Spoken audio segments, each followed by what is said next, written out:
शं वरुणः शन्नो भवत्पर्यमा शन्न इन्द्रो बृहस्पतिः शन्नो विष्णुरुक्रमः ॐ शान्ति शान्ति शान्तिः।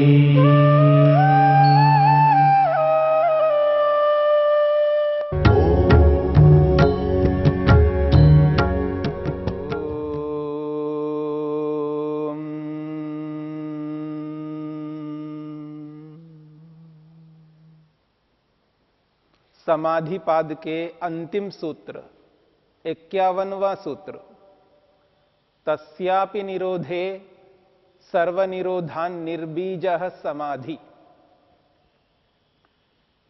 इस सूत्र को लेकर के संस्कारों की बात कही गई। ऐसे संस्कार जो असंप्रज्ञात समाधि में प्राप्त होते हैं और वे संस्कार संप्रज्ञात समाधि वाले संस्कारों को रोक देते हैं।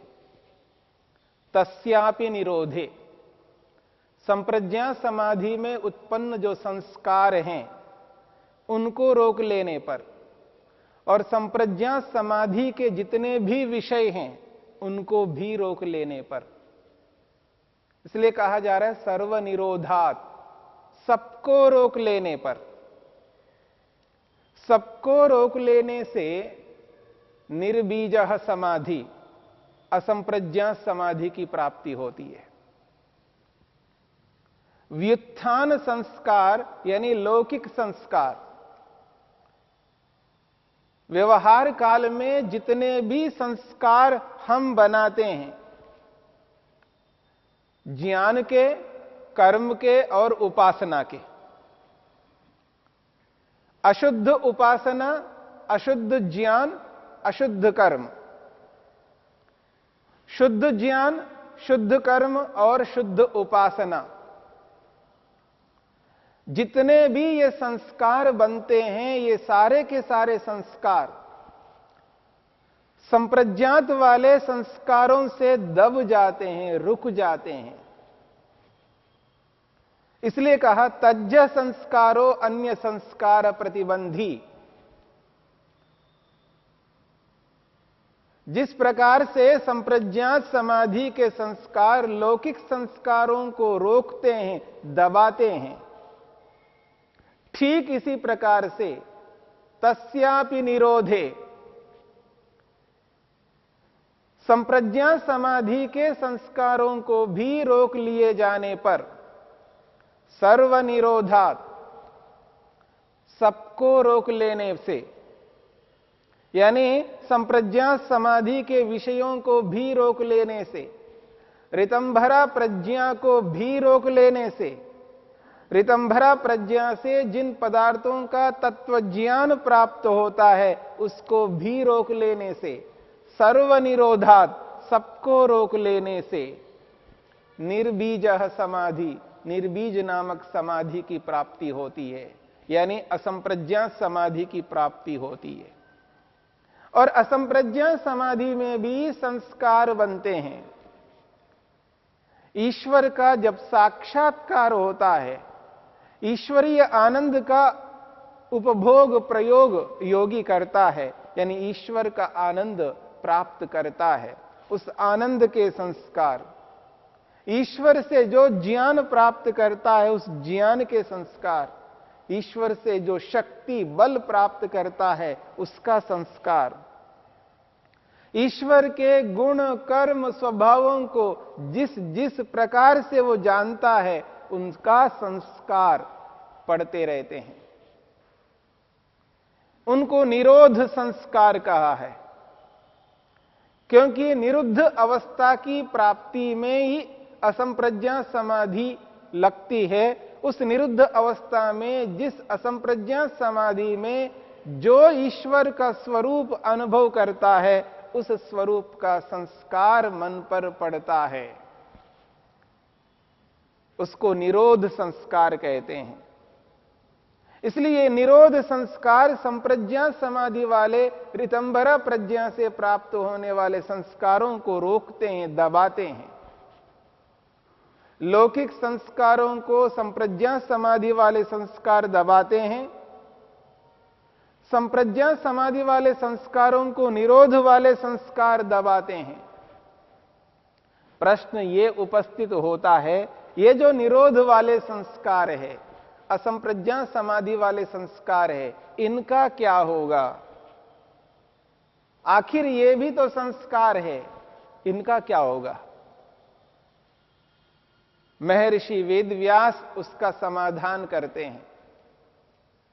व्युत्थान निरोध समाधि प्रभवई, व्युत्थान निरोध समाधि प्रभवई सह कैवल्य भागीय संस्कारई चित्तम स्वस्याम प्रकृतौ अवस्थितायाम प्रवीलियते।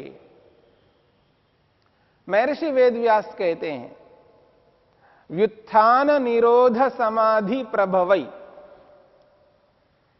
व्युत्थान निरोध इन दोनों से उत्पन्न होने वाले संस्कार,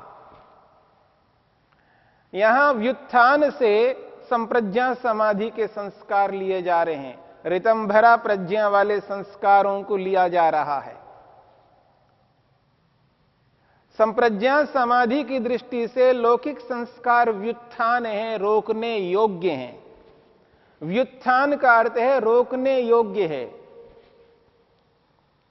जैसे संप्रज्ञा समाधि की दृष्टि से लौकिक संस्कार रोकने योग्य है, वो व्युत्थान है, ठीक इसी प्रकार से असंप्रज्ञा समाधि की दृष्टि से संप्रज्ञा समाधि के संस्कार भी व्युत्थान है, रोकने योग्य है। इसलिए यहां पर कहा जा रहा है व्युत्थान निरोध समाधि प्रभवई, व्युत्थान समाधि से और निरोध समाधि से, यानी संप्रज्ञा समाधि से और निरोध नामक असंप्रज्ञा समाधि से प्रभवई उत्पन्न हुए हुए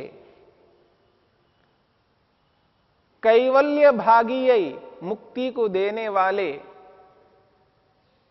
संस्कारई संस्कारों के सह साथ साथ चित्तम, ये जो हमारा मन है, ये मन स्वस्याम प्रकृतौ अवस्थितायाम, अपने कारण रूपी प्रकृति सत्व रज तम में प्रविलीयते, वो मिल जाता है। हमारा मन प्रकृति में यानी सत्वरज तम में विलीन हो जाता है, कार्य पदार्थ कारण में विलीन हो जाता है, यानी कार्य कार्य के रूप में नहीं रहता है, कारण के रूप में परिवर्तित होता है। जब असंप्रज्ञा समाधि को लगाया जाता है और असंप्रज्ञा समाधि को प्राप्त करके ईश्वर का दर्शन किया जाता है, और ईश्वर का दर्शन करके जो अविद्या है,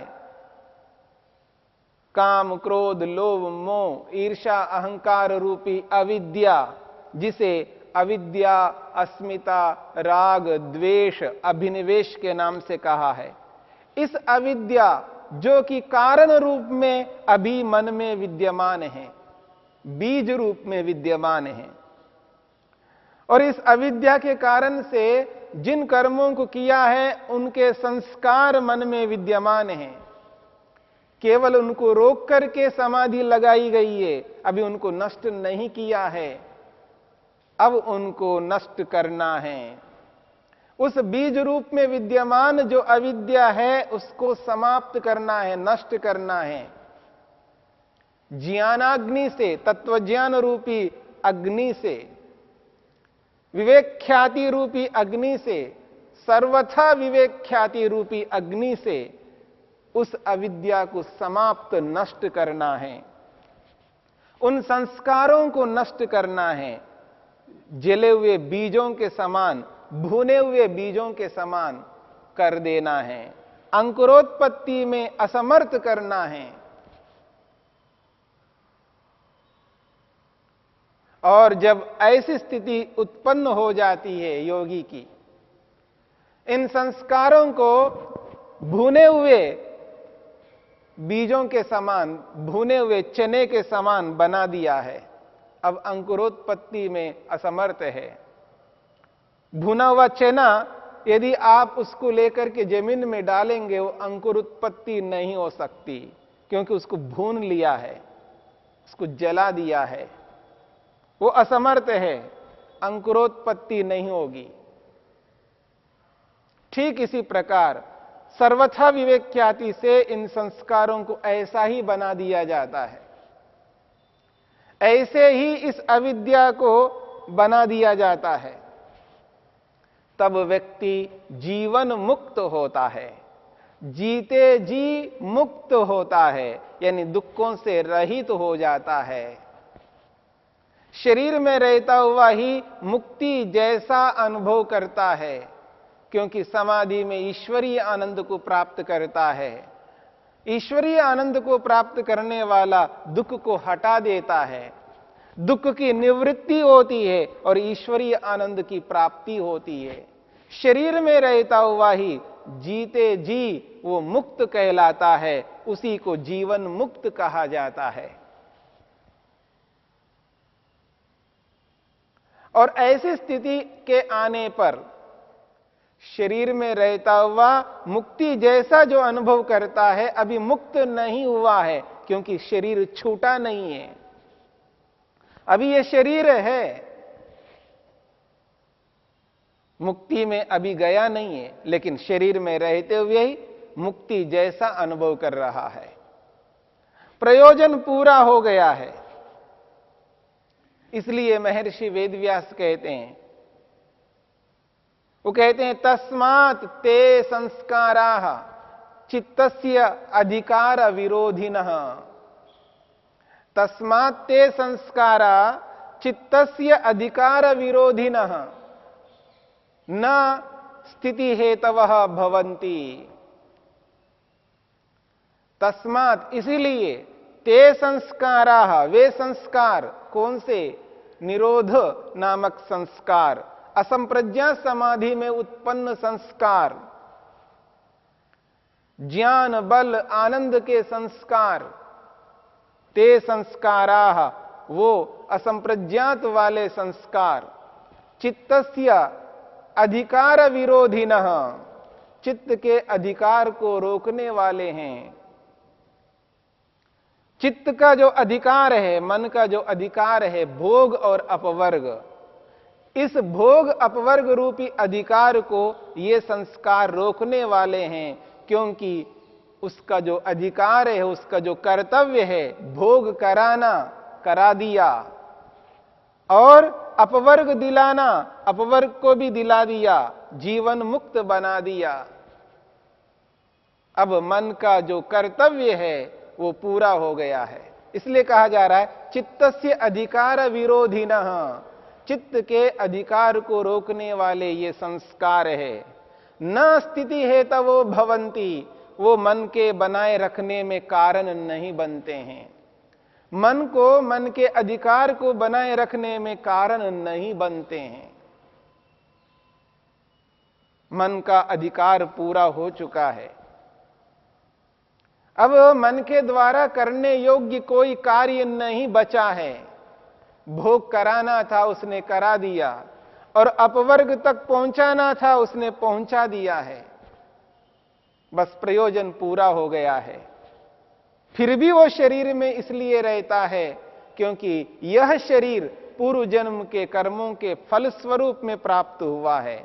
जब तक वो फल पूर्ण नहीं होता है, तब तक इस शरीर में रहता हुआ मुक्ति जैसा अनुभव करता है, जीवन मुक्त होकर के ईश्वरीय आनंद से युक्त रहता है।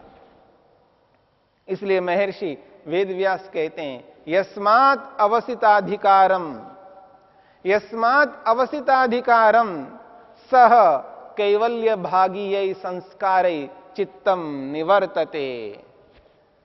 क्योंकि अवसिताधिकारम चित्तम, अधिकार समाप्त हुआ हुआ ये मन, जिसका अधिकार भोग अपवर्ग है, उस अधिकार को जिसने पूरा किया है, ऐसा मन कैवल्य भागी यही संस्कार, मुक्ति को दिलाने वाले, शरीर को हटाकर मोक्ष तक पहुंचाने वाले जो कैवल्य वाले संस्कार है, उन संस्कारों के साथ साथ ये मन निवर्तते, निवृत्त हो जाता है। जब पूर्व जन्म का ये जो फल है, शरीर जो मिला है, जब वो फल पूरा हो जाएगा तो शरीर के छूटते ही वो मुक्ति में पहुंच जाएगा। इसलिए कहा जा रहा है यस्मात् अवसिताधिकारम सह कैवल्य भागी संस्कार चित्तम निवर्तते, तब वो निवृत्त हो जाएगा। यस्मिन् निवृत्तौ पुरुषः, महर्षि वेदव्यास कहते हैं यस्मिन् निवृत्तौ पुरुषः स्वरूप मात्र प्रतिष्ठः अतः शुद्धः केवलो मुक्त इति उच्यते। बहुत बड़ी बात कही जा रही है। तस्मिन् निवृत्तो, जब वो मन निवृत्त हो जाता है, जब ये शरीर हट जाता है, यह शरीर पंचभूतों में मिल जाता है, ये जो सूक्ष्म शरीर है हमारे शरीर के अंदर 18 तत्वों का सूक्ष्म शरीर, 5 तन्मात्राएं, 5 ज्ञानेंद्रियां, 5 कर्मेंद्रियां, मन, अहंकार, महतत्व रूपी बुद्धि, ये सारे के सारे 18 तत्वों का समुदाय सूक्ष्म शरीर, जिसमें मन प्रधान है, जिसके कारण से हमने भोग को किया है और अपवर्ग को प्राप्त किया है, वो मन इन 18 तत्वों के साथ साथ अपने कारण में विलीन हो जाता है। तस्मिन् निवृत्तो, उस मन सहित पूरे शरीर के हट जाने पर, पुरुषः आत्मा, मैं यानी जीवात्मा कैसा रहता है? स्वरूप मात्र प्रतिष्ठा, अपने निज स्वरूप में विद्यमान रहता है। कैसा है वो निज स्वरूप? तो कहा है शुद्धः, वो शुद्ध है, उसमें कोई अपवित्रता नहीं है, शुद्ध है। और केवलः, अकेला है, केवल आत्म स्वरूप है, चेतन स्वरूप है। और मुक्तः, मुक्त है, समस्त दुखों से निवृत्त है, दुख रहित है। यही मुक्ति है, यही मोक्ष है, यही केवलत्व है आत्मा का, अकेला होना। केवल था और केवल हो गया है। केवल होने के लिए ही हमें मेहनत पुरुषार्थ करना है। इसी मुक्ति को पाने के लिए योगाभ्यास करना है, योग को जीवन में धारण करना है और इस स्थिति तक पहुंचना है। निर्बीज समाधि लगानी है। इस निर्बीज समाधि में ईश्वर का दर्शन करके इन समस्त अविद्या और संस्कारों को नष्ट करके मुक्त हो जाना है। यही इस समाधि पाद का प्रयोजन है।